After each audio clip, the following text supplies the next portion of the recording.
Bem-vindos a mais uma roda de conversas em parceria com a Unibis Cultural e o Superasas. Superasas é um grupo de divulgação, pesquisa e apoio a sobreviventes de abuso tóxico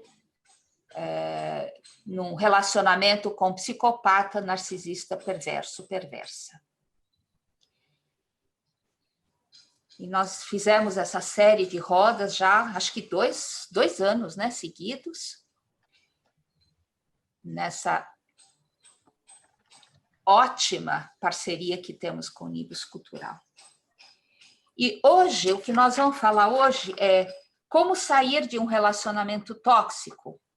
E esse assunto está baseado também na roda anterior, em que a Luciana nos expôs, segundo o Pathwork, como que são os relacionamentos saudáveis e os relacionamentos não saudáveis. E eu gostaria de combinar com vocês que vocês desliguem as câmeras se vocês não querem ser gravados, né? Ser vistos, aliás. E desliguem os seus microfones enquanto vocês não querem falar. Se quiserem falar, aí levanta a mão e liga o microfone. E as perguntas vocês podem fazer depois da nossa apresentação. Vocês podem fazer as perguntas por escrito no chat, ou, se quiserem perguntar direto, viva a voz, então vocês levantem a mão e a gente, então, responde a sua pergunta que você fizer. Nós pretendemos gravar só a apresentação. E, terminada a apresentação, a gente para a gravação, tá bom?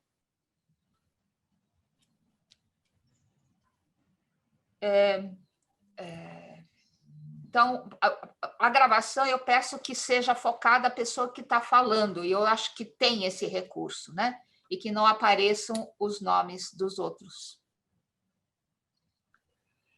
Muito bem. Nossa, a Vera ainda não chegou. Então, a primeira condição, e isso vale para qualquer relacionamento, não só relacionamento afetivo, embora esse seja aquele que mais devasta as pessoas, porque pega bem no seu íntimo, no seu afeto, mas vale também para relacionamento com familiares, com filhos, com pais, com tios, com avós, com conhecidos, supostos amigos, e relacionamentos profissionais, tanto chefe quanto colega de trabalho, né, e outros. Então, qualquer relacionamento humano pode cair nessa categoria de relacionamento tóxico. Então, a primeira condição é você reconhecer que está num relacionamento tóxico. E nós já falamos bastante sobre isso, como reconhecer. Mas, em geral, você sabe, porque você sente, não dá mais, chegou no limite. Você está se desgastando, definhando, você não consegue mais funcionar direito, então chegou no seu limite. E isso é um dos primeiros sinais certeiros de que algo precisa ser feito. Vocês gostariam de complementar, Luciana, Micael?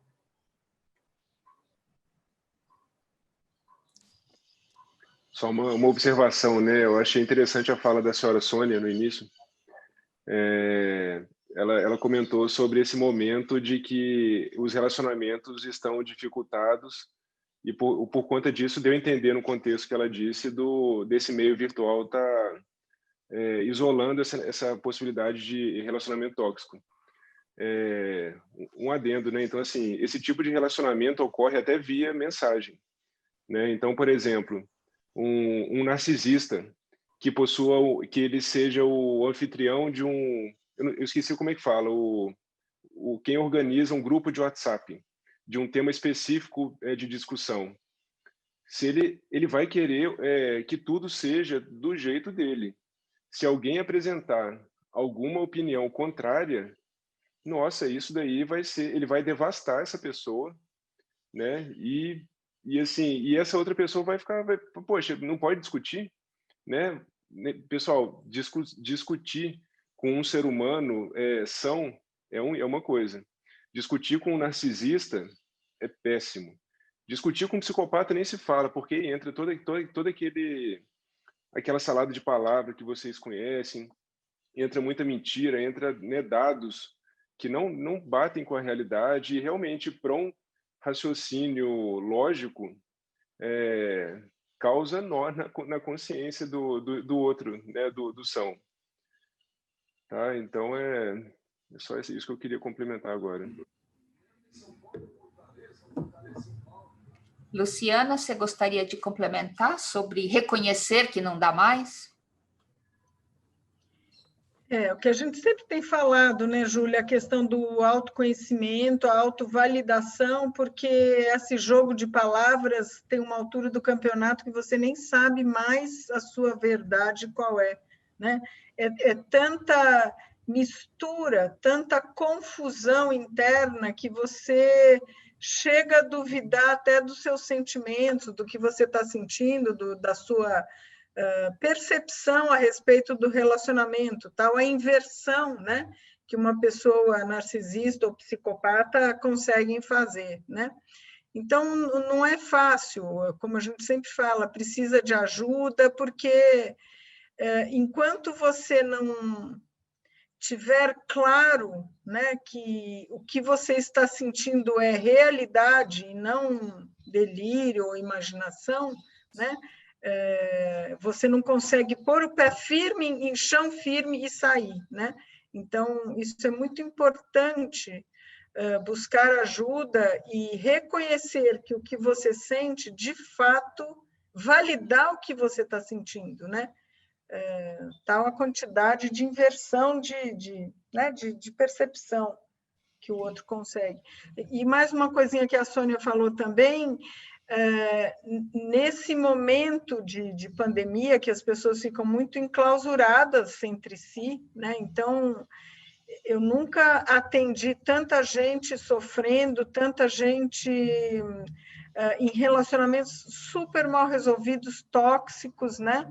E o que dirá, então, pessoas que convivem e agora estão isoladas, né? E segregadas, fechadas, junto com uma pessoa tão nociva e tão tóxica quanto esta, né? Então, E os nervos afloram, né? Os nervos afloram nesse momento pandêmico, onde realmente as coisas ficam mais tensas, mais difíceis, né?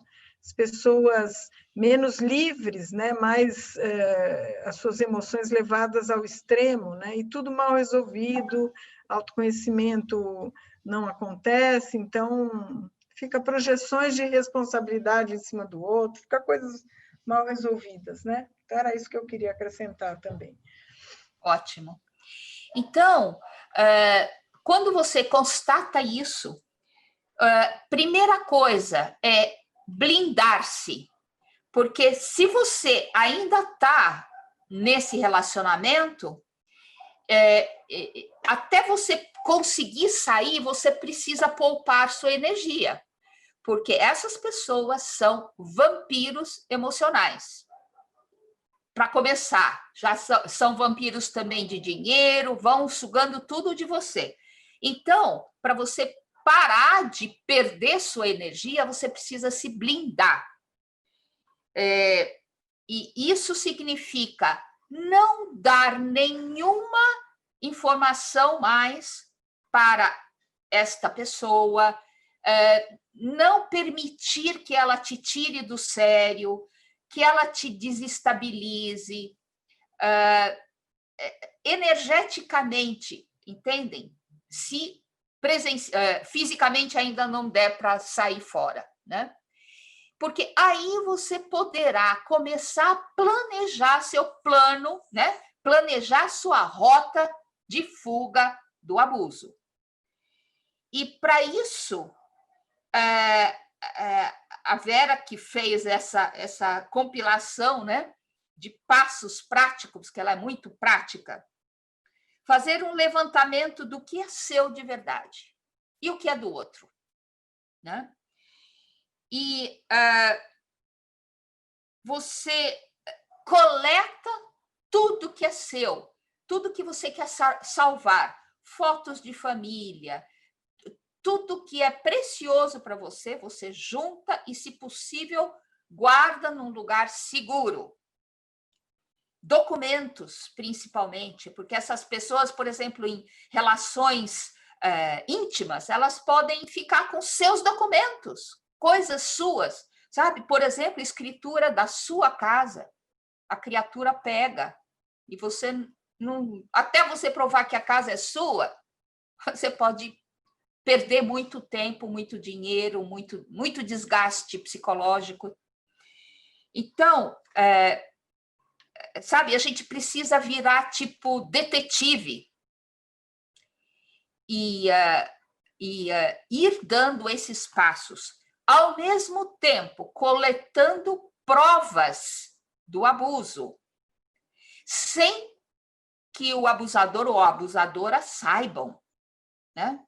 Gravações, fotos, documentos, tudo que é possível você coleta, porque você vai precisar.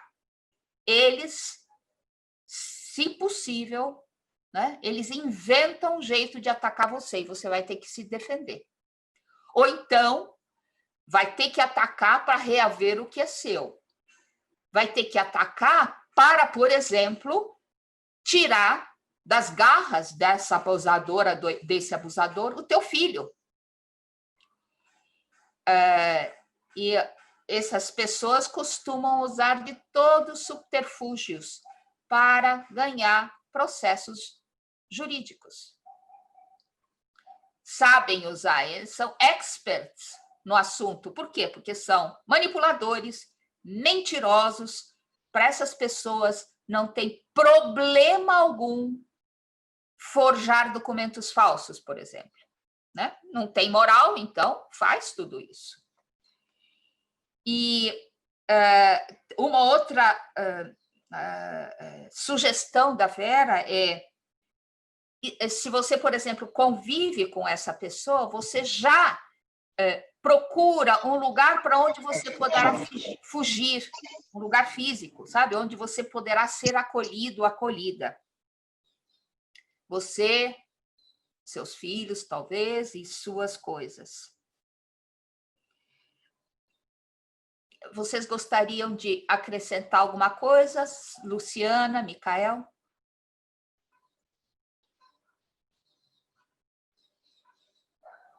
Toda fala dá vontade de acrescentar alguma coisa, né, Júlia? Mas, pegando até aquela sua fala inicial, uma das metas do grupo Superases é não deixar o sobrevivente chegar nessa fase final, né?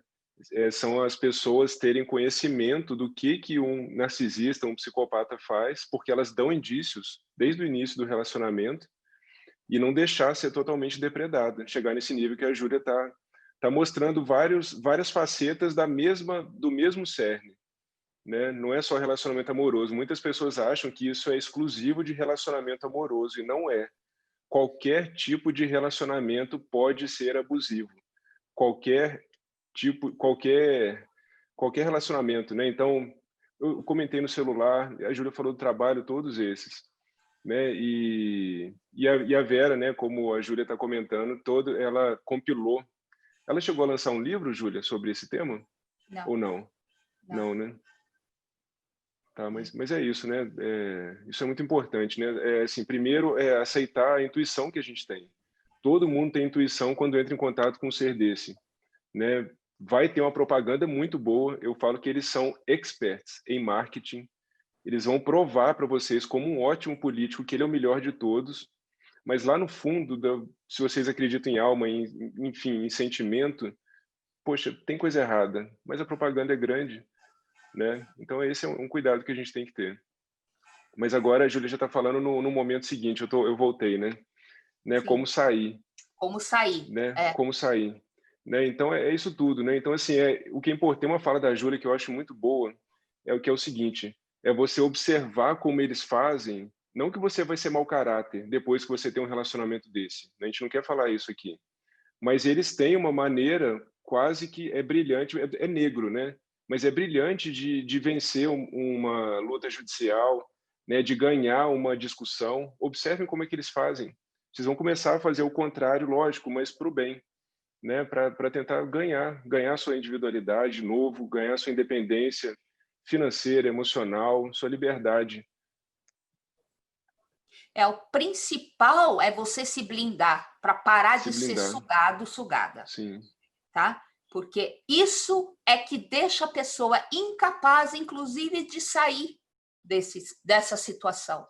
Está tão depredada que não consegue. Às vezes, as pessoas não conseguem sair da cama. Né? Então, precisa parar de permitir a vampirização. E, quando chegou nesse estágio, procure ajuda médica. Porque quando chegou no corpo, não adianta fazer terapia, né? Cuidar das suas emoções, do seu psicológico, se o corpo não reage. Né? Então, mas, olha, procura um médico que entenda o que você está falando. Né? Micael tem né? Ele sabe como atender uma pessoa vítima de um abuso de psicopata. É tudo igual, dá para ver, né? Porque é uma pessoa que está em estresse extremo, tem, né? Tem o corpo todo enfraquecido, falta, né? Tudo que precisa para um corpo funcionar bem. Então, procure um médico que entenda o que você está falando, que não te dê remédios que anestesiam o que você sente, porque aí você vai ficar incapaz de agir. Né? Faz de conta que não está acontecendo mais nada com você, e aí você vai fazer o quê? Você é até capaz de achar que aquilo não é tão ruim como parece. Né? Desculpe te interromper, Júlia, mas é isso, a gente vê muito isso, né, Júlia? E é um cenário muito triste.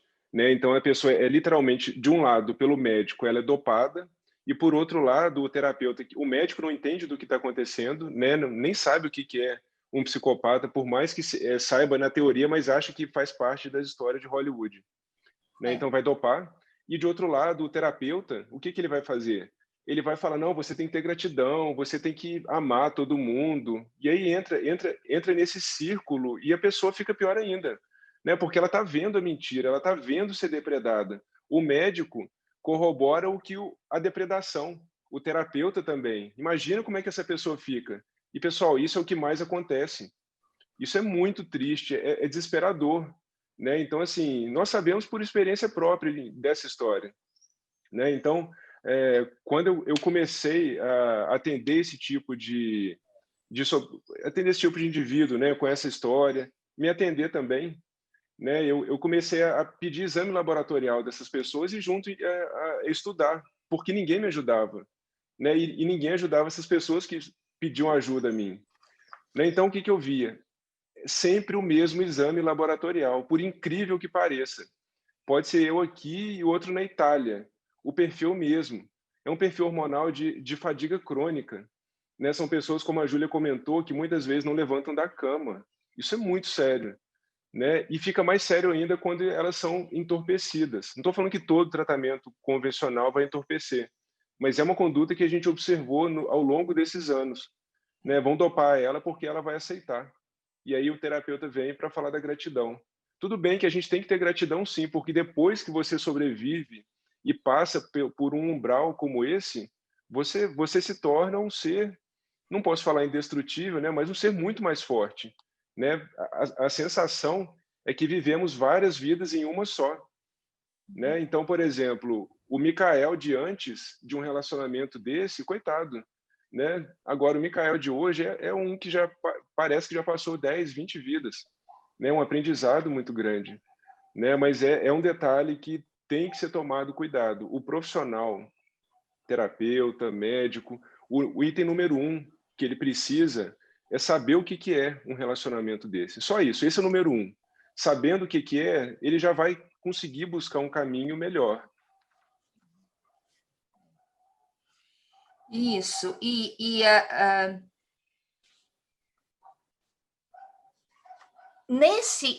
Aí, quando você levantou da cama, né, começa uma busca das suas forças, porque a gente, nesse estado, esquece que tem forças.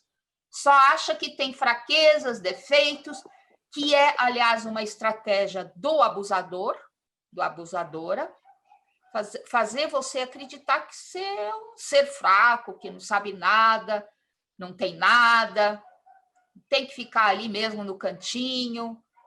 Então, você acaba se convencendo e aí você não faz nada mesmo. Então, sabe, tampa os ouvidos para esse tipo de mensagens cruéis, maliciosas, e começa a ouvir o seu interior. Você tem sim qualidades, você tem sim forças, encontra elas. Se ajudar, pega um pedaço de papel e escreva as suas forças. Olhe para isso todo dia. E, ao mesmo tempo, também olhe para as suas vulnerabilidades. Eu gosto de usar essa palavra e não usar palavra fraquezas, tá? Vulnerabilidades são pontos que são sensíveis em você. Por exemplo, um ponto vulnerável é você ser pai ou mãe. O teu filho é um ponto vulnerável. Se mexerem no teu filho, você se desestrutura.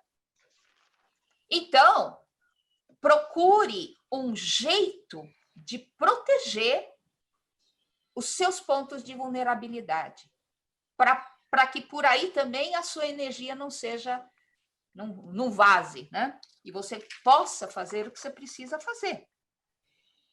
E não ceder, sabe? Às vezes você precisa até fazer de conta que você está cedendo, mas não está cedendo, né? Isso que o Micael falou, eu também recomendo, sabe? Você faz teatro, tá? Você olha para você, para a tua situação, como se você estivesse na plateia e aquilo tudo está ocorrendo no palco. E você está fora, você está observando, você não se envolve, você não se deixa convencer que você é fraca, essas coisas, né? Você está olhando de fora, de uma forma fria, objetiva, e é preciso que tenha a cabeça fria nessa hora, e você vê o que você tem que fazer. Também recomendo, vocês sabem que tem um livro muito antigo, que chama Arte da Guerra. E tem dicas maravilhosas lá de como proceder para ganhar uma guerra, né? Na verdade, a arte da guerra é como não entrar em guerra, porque uma vez que você entrou em guerra, os dois lados perdem, porque na luta não tem como ganhar. Você até pode ganhar a guerra, mas você tem muitas perdas. Então, como você faz para não ter que se armar, né, e gastar energia para se proteger dessa criatura que está te abusando de você, né? Então, conheça seu inimigo, conheça tudo sobre o teu inimigo, conheça o terreno no qual você está. Se puder, trazer os acontecimentos para o seu território e não ficar no território do inimigo, é melhor, porque o seu território você conhece, né? Você domina o seu território. E, se for necessário, negocie, use as armas do seu inimigo, sabe? Se ele é dissimulado, você também fica. Como o Micael falou, isso é teatro. Você está usando recursos para quê?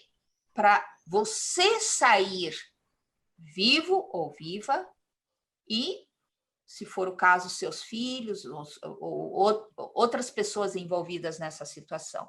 Por exemplo, numa empresa, né? Pode ser que essa criatura está querendo acabar com a empresa. Então, você precisa ser astuto. Isso não é pecado. Gente, isso é necessário quando o oponente tem todas essas armas. E outra coisa muito importante é você ter com quem ou onde vomitar toda a sua indignação, porque a gente fica tão cheia, né? Tão cheia de como é possível uma pessoa que você acha que é uma pessoa, né? Um ser humano, fazer isso que faz. E você se sente com vergonha de ter caído nessa armadilha, e a vergonha puxa a culpa. E quando você se culpa, está perdido, porque você também fica sem energia para reagir. Então, jogue fora a culpa, ela não vai te ajudar. E assuma a responsabilidade. É muito diferente culpa de responsabilidade. Responsabilidade significa, eu vou sair disso. Isso é responsabilidade. Deixa para lá a culpa. A culpa é, coitada de mim, eu caí nessa armadilha e agora eu não vi na hora, eu deixei me enganar, né? Tudo isso é verdade, só que não se coloque na situação de vítima. A culpa leva você à vitimização e aí você também não sai. Largue a vitimização, assuma a responsabilidade. E quando você assumir responsabilidade, você se transforma em sobrevivente. Sobrevivente é aquele que luta pela vida. A vítima não se recupera nunca. O sobrevivente, sim, porque ele já deu o primeiro passo para sair deste buraco. Luciana, você gostaria de complementar, Micael? Eu queria voltar, porque como a metodologia do Patrick, ela trabalha muito com a questão emocional, né? Eu queria voltar nesse termo culpa e responsabilidade. A culpa é uma trapaça interna, onde você se coloca como, além de vítima, impotente. Você não tem recurso, você não tem saída, né? Você está condenado a ficar naquele lugar. E responsabilidade é ativo, ela é completamente diferente. Ela te dá poder, né? Eu sou responsável pela minha sobrevivência. Eu sou responsável por sair desse buraco onde eu me encontro. E a culpa não. A culpa te joga e ainda te joga e afunda mais ainda e te deixa lá sem recursos, né? Então, é muito importante, nos meus trabalhos de grupos e etc., quando a pessoa, é minha culpa, pera, isso aqui é trapaça interna, vamos mudar a palavra. Culpa não serve para nada, ela só atrapalha, ela torna a situação ainda pior, né? Onde você se vê num estado de impotência, e a impotência é extremamente doloroso, é um estado extremamente doloroso, é diferente de responsabilidade, né? Certo, só isso que eu queria completar, Júlia. Ótimo. Essa questão do que você fala, né, Júlia, é até pesado, né, para quem ouve, de vomitar, mas é isso mesmo que ocorre, né? E para a gente poder realmente botar para fora toda essa confusão, a gente precisa de ser validado, principalmente por quem sabe que isso é uma realidade, né? Porque é tão dantesco, são histórias tão esdrúxulas, que para a maioria das pessoas, às vezes para grandes amigos, para familiares que sabem da sua conduta, vão desconfiar de você, né? Então isso parece estranho, né? Falar que você tem que validar, você tem que contar para alguém, mas isso já é muito grande, já é um passo enorme, você achar alguém que possa te escutar e entender o que está acontecendo. E com essa validação, só fechando esse tema, a gente consegue dar esse grande passo, né, para sair de uma vítima e virar um sobrevivente. E como sobrevivente, a gente se empodera, né, como a Luciana e a Júlia comentaram, o indivíduo começa a ter necessidade de buscar fortalecimentos, né? Então, esse é um tema que eu acho que é muito importante, até fazendo um parêntese, por exemplo. Hoje conversei com um amigo meu, ele falou, poxa, eu estou mal de saúde, né? Mas eu não estou fazendo a minha yoga, eu não estou comendo bem, eu estou dormindo mal, ou durmo pouco porque eu trabalho muito. É claro que eu vou ficar mal.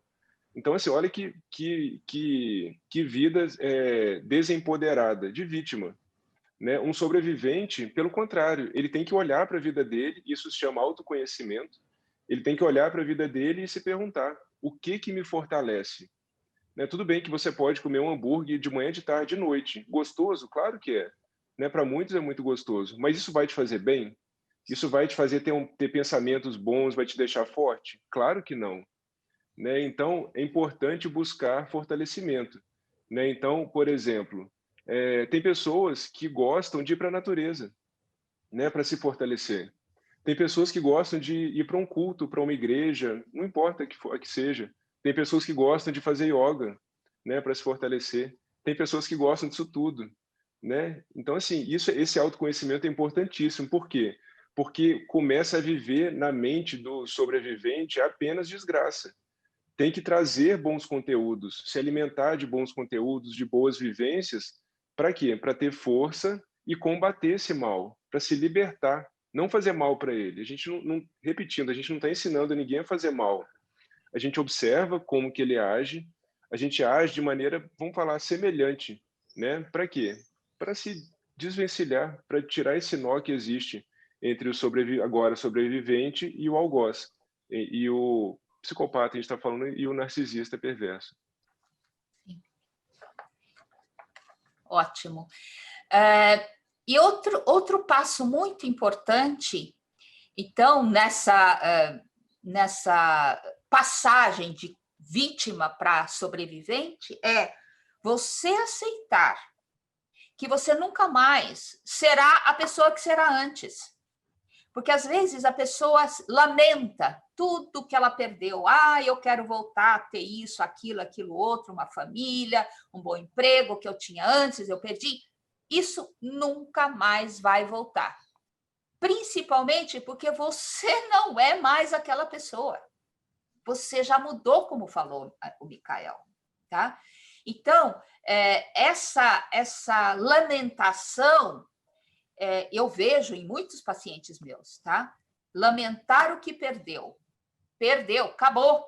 Faça o luto necessário e vai para frente, tá?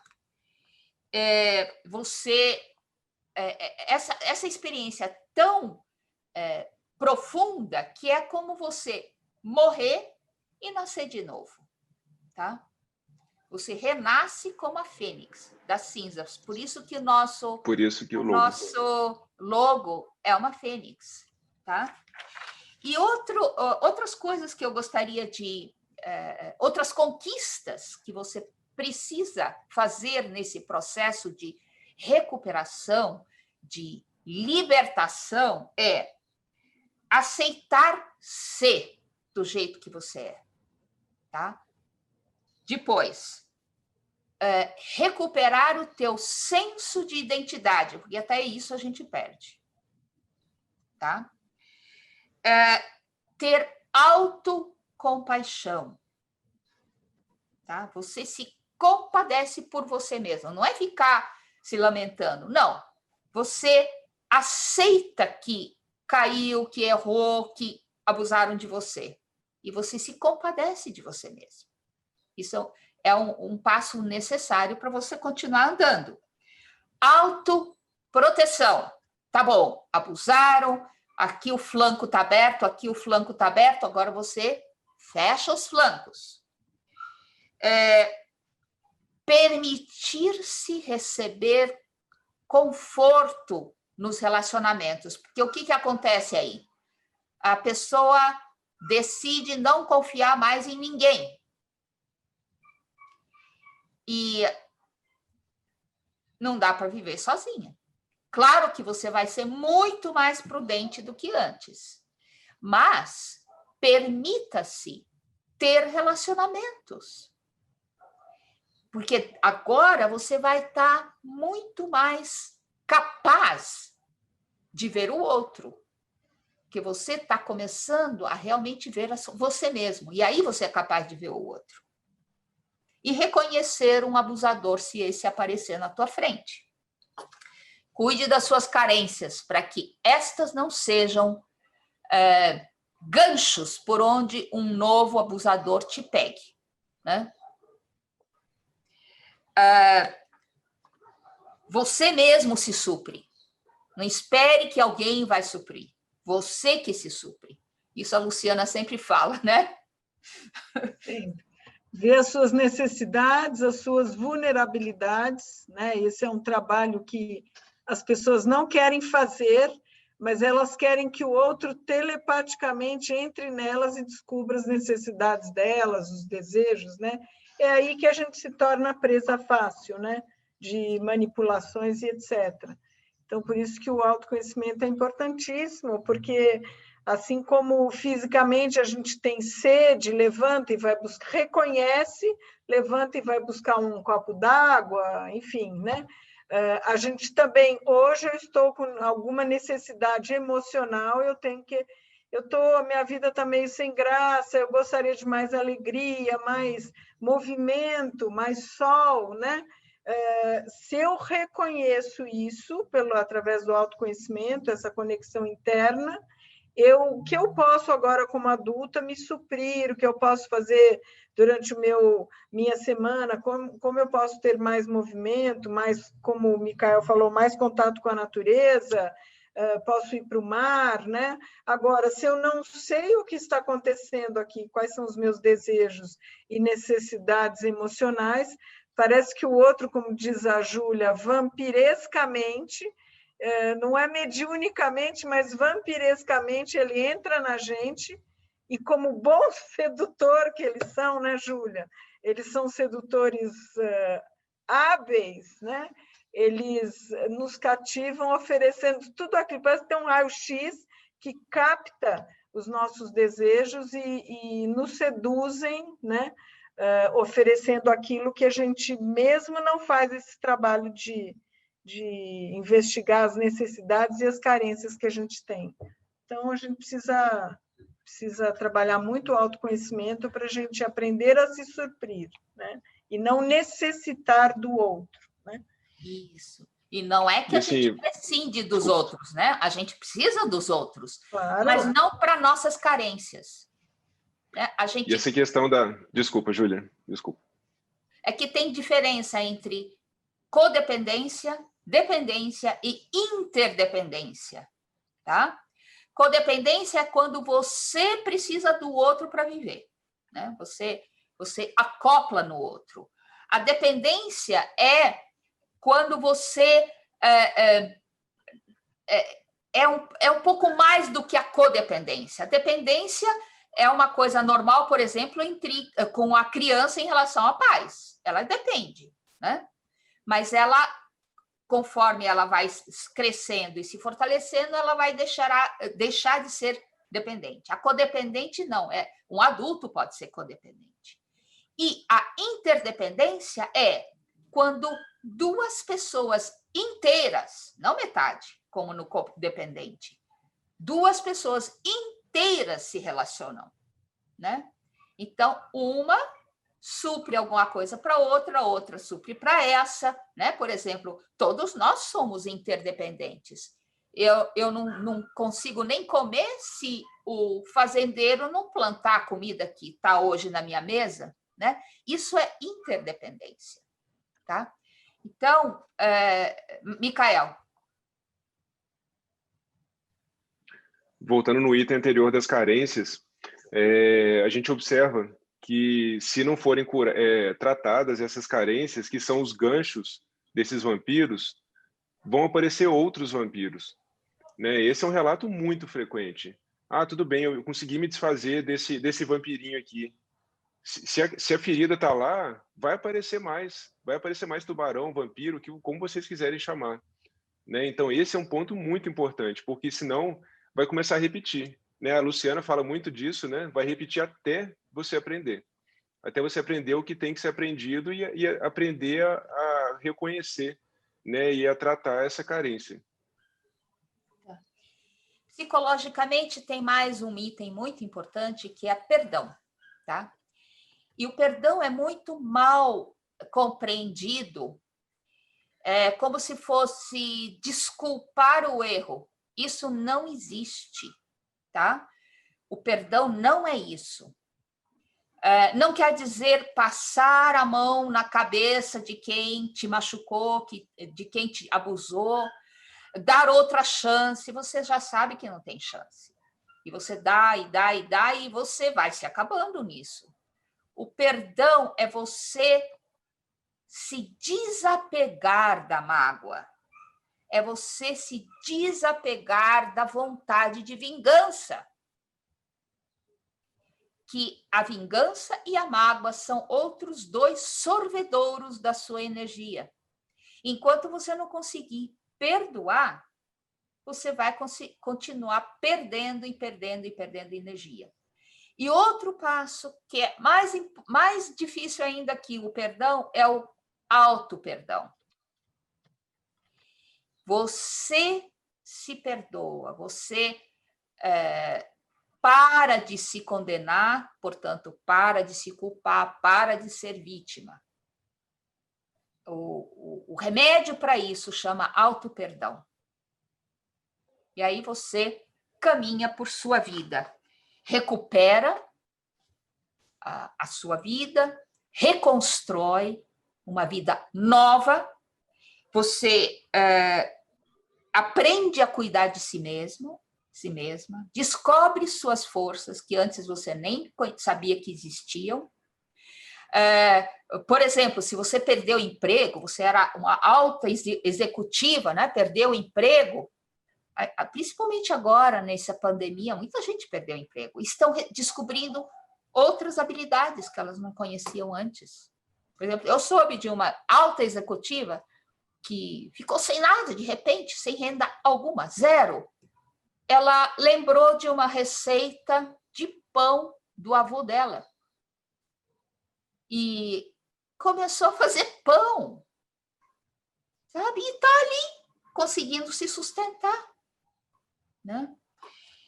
E então, você vai descobrir que a vida vale a pena mesmo, vale a pena, depois que você passa por tudo isso. E eu quero mostrar para vocês que, sim, existe luz no final do túnel, existe um oásis depois que você atravessar o deserto.